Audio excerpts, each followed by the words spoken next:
What's going on, everybody? Adrian here. Welcome back to the channel. We've got some news earlier this week about a new upcoming MMORPG called Ember Sword that will use blockchain technology powered by the cryptocurrency Ethereum. Some of you may have already heard about this because most gaming sites are focusing on the blockchain buzzword, and I'm interested in the total package. So let's break down this new MMORPG and discuss their out-of-the-box approach after. First things first, SoCouch Studios are the developers, and they are a small growing studio based in Denmark. Ember Sword will be an MMORPG, and from the trailer playing in the background, it gives you a pretty good visual of what the final product will look like.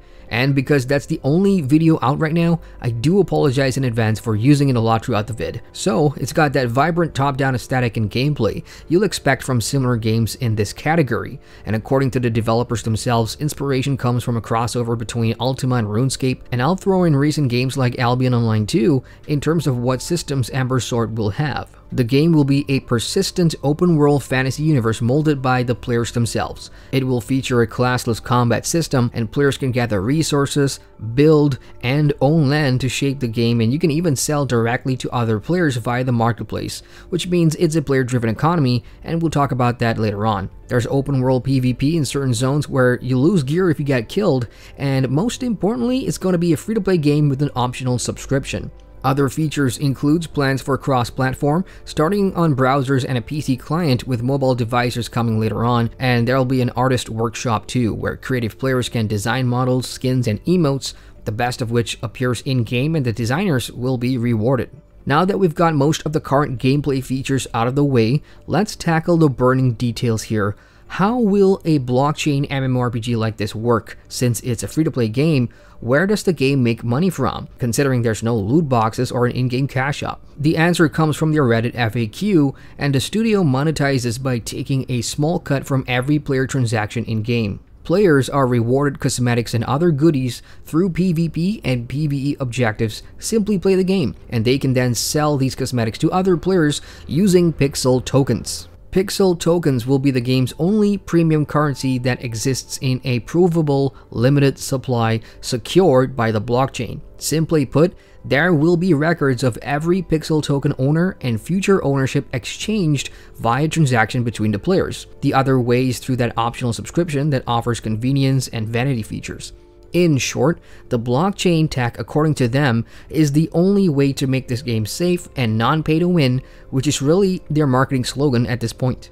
So let's talk about that pixel token then. How do they work and how do players get it? As mentioned earlier, it's the only premium currency for Ember Sword, used to buy and sell cosmetics from other players, buy parcels of land, and also pay for that optional sub we talked about. Pixel tokens will exist in a guaranteed limited supply, so the developers can't simply make more out of thin air and mess up the in-game economy. Players can buy pixel tokens directly from the devs via credit card as long as there's supply. They can also get it from other players directly or from third-party sites using cryptocurrency that's related to the game. But once the game is live, pixel tokens will be used to buy cosmetics and land from other players, not from the developers.